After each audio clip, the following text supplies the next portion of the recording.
আজকে তোমাদের চলো দেখাচ্ছি। এটা হচ্ছে ক্যাপসিকাম গাছ।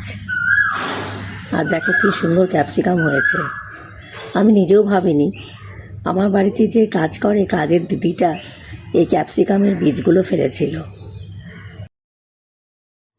আর তা থেকে এই ক্যাপসিকামগুলো হয়েছে।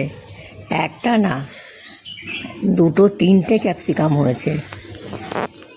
আর আমি যখনই ভয়েস ওভার দিই না কেন, আমাদের এখানে এই জায়গাটাতে সারা বছর প্রায় কোকিল ডাকে, তাই তোমরা একটু কোকিলের আওয়াজও শুনতে পাবে। আর দেখো এই যে ক্যাপসিকামটা গাছ থেকে তুলে নিলাম।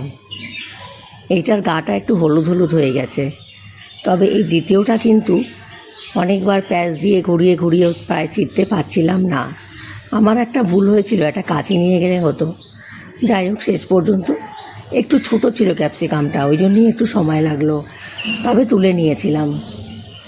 আর একটা ক্যাপসিকাম তুলিনি, ওটাকে রেখে দিয়েছি, ওইটা আরেকটু বড় হোক তারপরে তুলব। আমি কখনো ভাবিনি যেরকম সুন্দর ক্যাপসিকাম গাছে হবে। আজকে কিন্তু খুব ভালো লাগছিল।